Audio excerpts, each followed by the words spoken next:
Kung bago ka lang sa channel na to at isa kang true-blooded Aldab Nation na nagmamahal po kila Maine Mendoza at Alden Richards, tama po ang channel na pinuntahan mo, kaya consider na kitang bagong subscriber. Sit back and wait for it. That's true. Sit back and wait for it. Sasabihin ng iba, ay hindi, dapat hanapin mo. Kasi paano dadating? Ganyan, ganyan. It will look for you. It will look for you guys, trust me.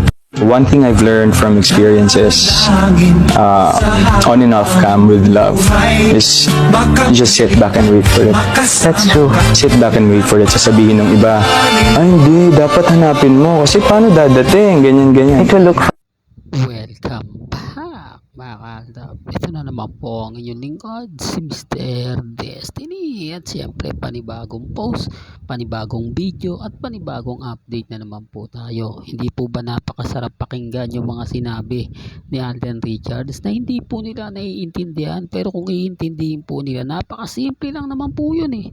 At ang video ng Pa-Baby Girls na kung saan muli na naman po tayong pinakilig mga kaaldab. Pero bago tayo magtuloy sa update natin mga kaaldab, may konting pakisuyo lang po si Mr. Destiny sa mga mami, sa mga tita, sa mga senyor na kapag may advertise po ang video po natin, huwag nyo na pong i-skip kasi dalawa lang po yun eh, yung ads po na pumapasok po sa isang video natin para naman po magkaroon tayo ng income, mapagpatuloy po natin itong channel natin.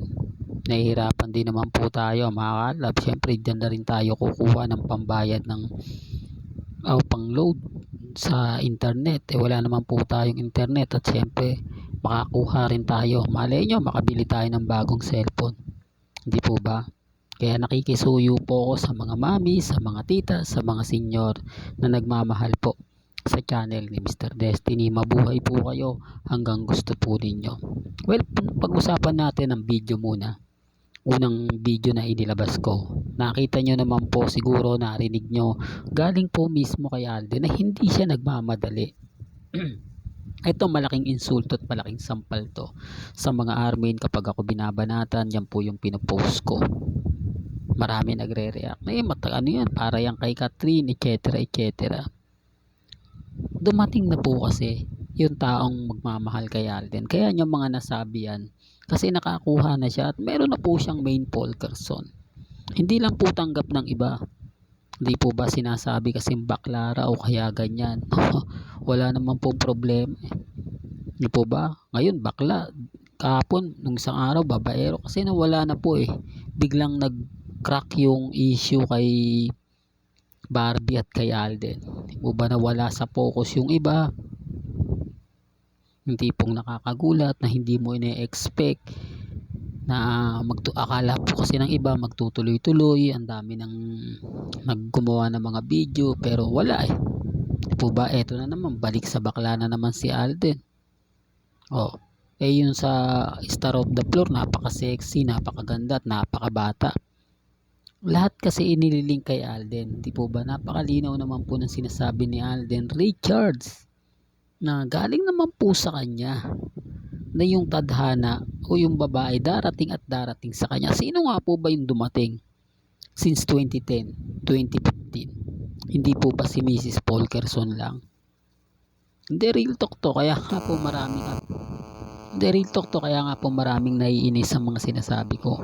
Maraming nagagalit kasi yun naman po talaga yung lagi kong pinapaliwanag at sinasabi na hindi po nila matanggap, hindi nila magawang ganito, magawang ganun, pero okay lang po. Sabi ko nga po sa inyo, may mga bagay-bagay po na relax lang, di po ba? Maging kampante ka lang at maging matatag. Malay nyo mga kaaldab, di po ba? Biglang magbago yung sitwasyon.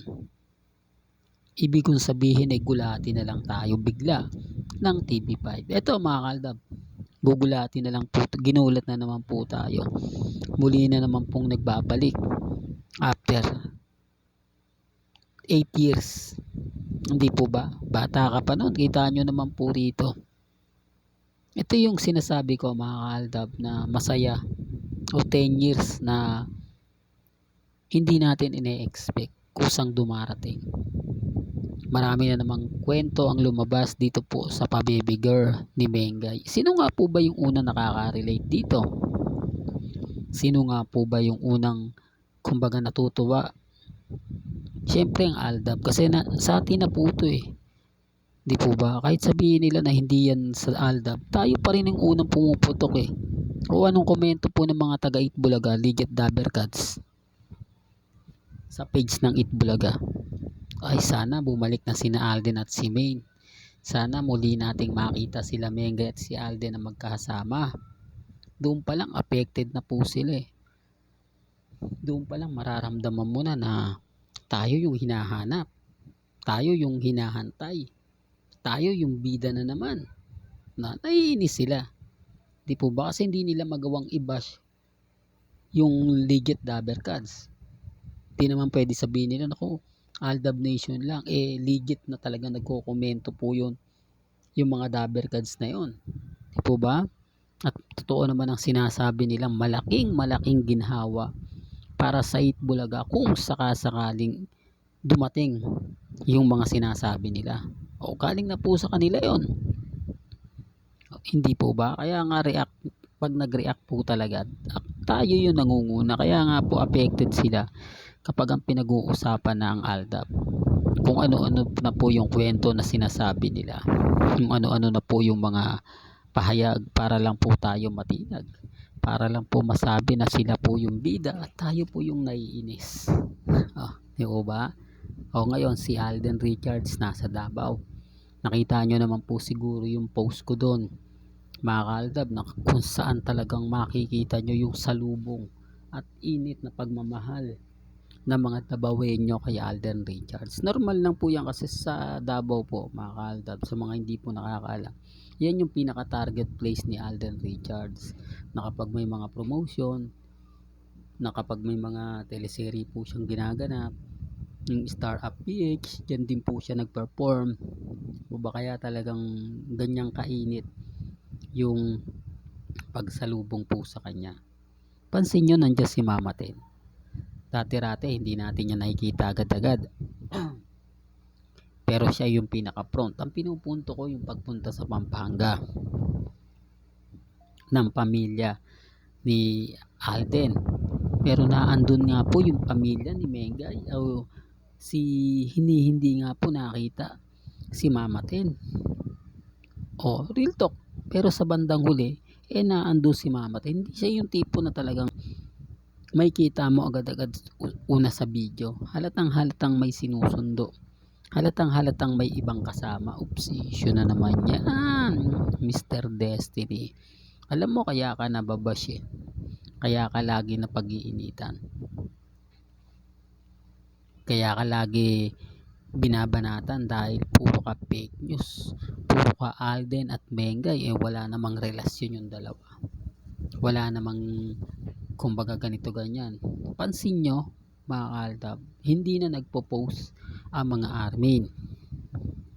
Hindi na nag-a-update yung mga legit o yung mga leader po nila. Bakit?